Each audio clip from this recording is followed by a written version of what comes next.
Good evening. If you've ever felt like you're not enough, or you need to fix what's wrong with you, or you've got to stay positive no matter what, take a deep breath and stay with me today because none of those thoughts are actually true.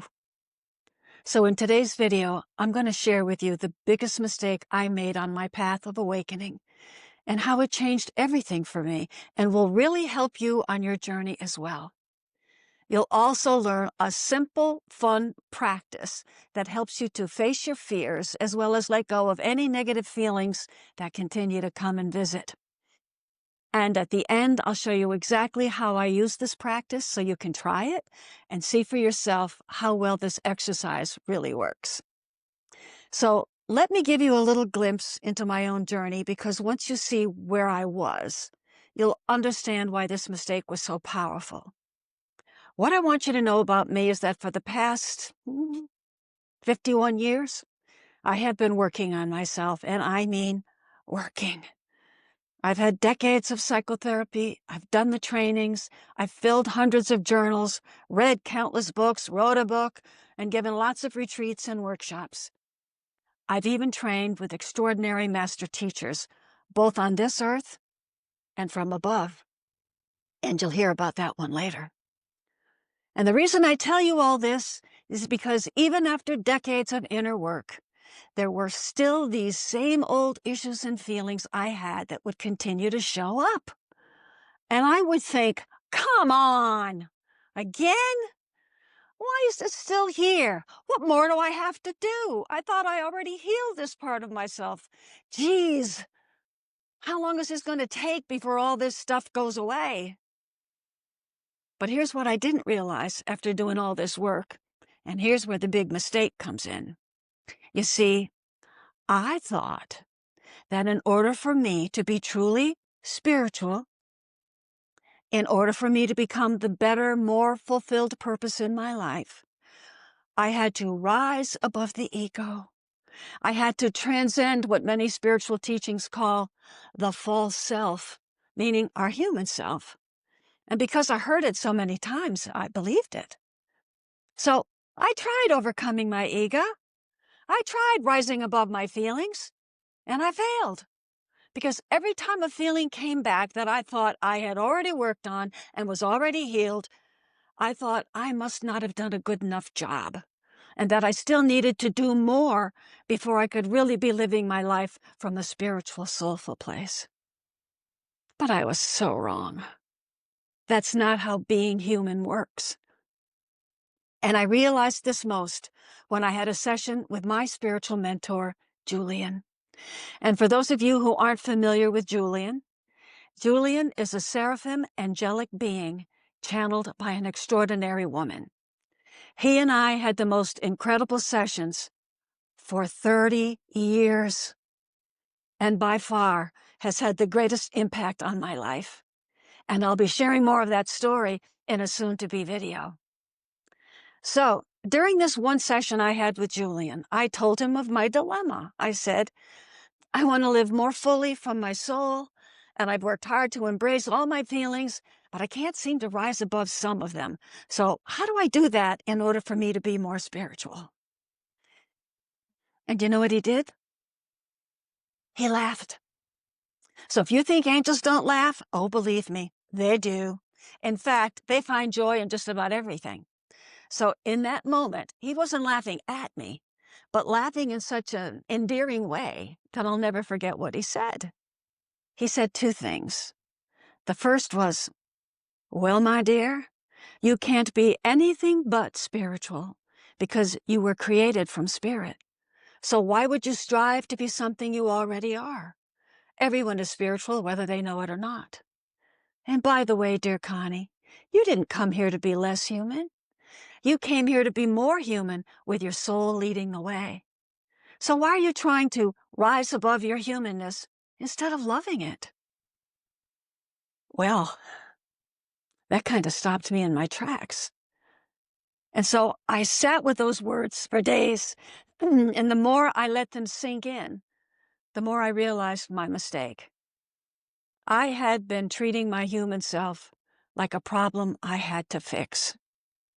I was still trying to fix her, Connie, my human self, the one who still had flaws, still had triggers, still had issues, until I finally realized what being spiritual really means.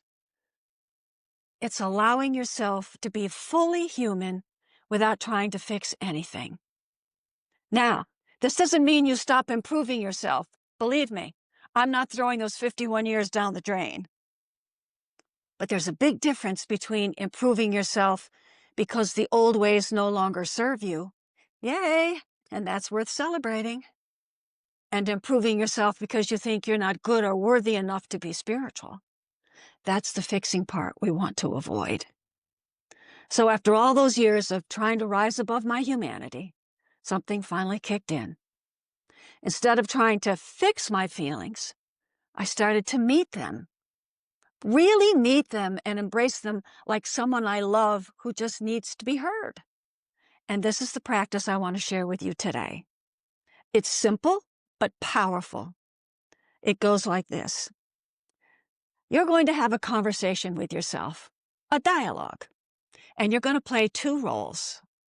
The first role is you're going to play the part of a feeling that is bothering you, and you're going to allow that feeling to have a voice, whatever that is, fear, sadness, shame, guilt, and you let it speak to you and say everything it wants, no matter how messy or dramatic.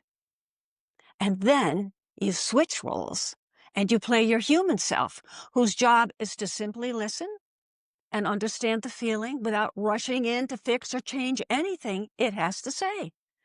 And you can ask questions to this feeling as well. Now, most times, I love to write down these conversations on paper because I learn so much from them. But there are other times I just speak them out loud and let it come out. So here is an example of a dialogue I wrote and said out loud a couple of months ago. I was feeling fear. I like to picture myself sitting in a beautiful cottage, and there is a knock at my door. So here we go. Here's the dialogue. Knock, knock. Who's there? It's me. Fear. Oh, come on in. There you are. Oh, I know you. Please sit down. Here, have a seat by the fire. What is it you'd like to tell me today? I want to tell you that I'm afraid you're not going to have enough energy at your age to keep up with this YouTube thing you got going on. You're no spring chicken, you know. Well, that's true. I'm no spring chicken. So tell me, what makes you afraid of me not having enough energy? Well, if you don't last, if you peter out, then it means you're going to fail at this. Oh, okay. What makes you afraid of me failing? Well, everybody's going to know. Okay, so what makes you afraid of that?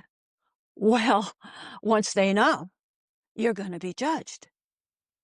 Well, no wonder you're feeling fearful. Who wants to be judged? So let me get this straight. What you're saying is that if I fail at YouTube, lots of people will know I tried and didn't succeed, and then it'll be out there for everybody to see, and you're worried I'll be judged for it. Just want to make sure I got this correct. You got it right. Exactly. Okay. So this is what you believe might happen, me failing and being judged, but not something you actually know will happen, right? I mean, would you agree that what you're telling me is a belief, but not a fact? What do you mean? I mean, it isn't a fact that I'll fail, and it isn't a fact that others will judge me if I do. It's a story you're telling. It's a belief you have because you are fear, so you have a fearful belief. Makes sense. Okay, yes. All right. Then, thank you so much for telling me this and for stopping by. Well, wait a minute. So that's it? No advice? Aren't you going to fix this? No. No, not really. What's there to fix? You are my fear and you have your own story. And I get it. And I accept that's how you feel. I don't have to believe it. I just have to accept that you feel that way. Well, I just came to warn you and let you know to watch out that this could happen if you're not, watching your energy level. See how it likes to get the last word in? Well, thank you for showing up and telling me this. But I can't talk long because hope and courage are waiting at the door, and I need to make time for them as well. So thank you for telling me how you feel today. Oh, I can't believe I said this. And by the way, one more thing. There are some old hens that lay golden eggs. I just had to say that. And after this conversation, fear not only shut the door and left the room, it left my whole being.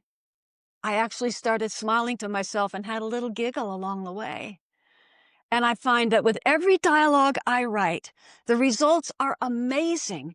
This dialogue between the part of me that's hurting and the part of me that's loving relieves whatever I am feeling every single time because I faced it, welcomed it, and accepted it without having to believe it.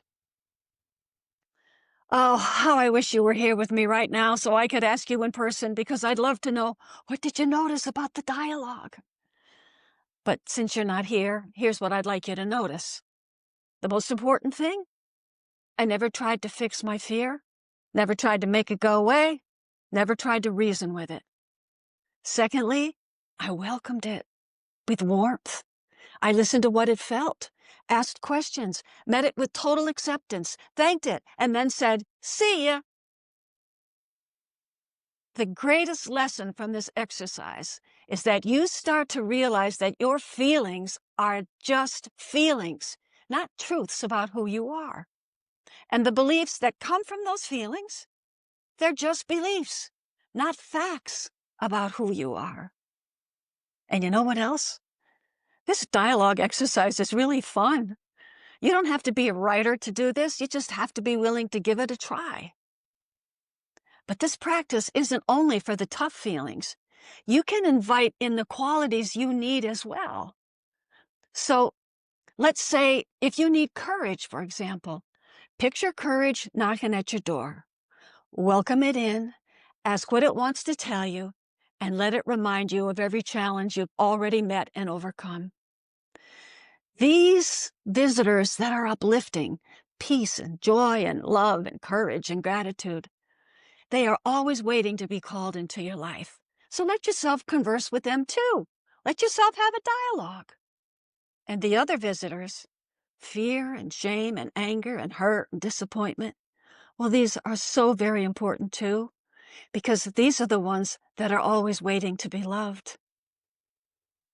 So, if you've been working hard to fix yourself, I invite you to stop. Because healing doesn't come from fixing. It always comes from loving.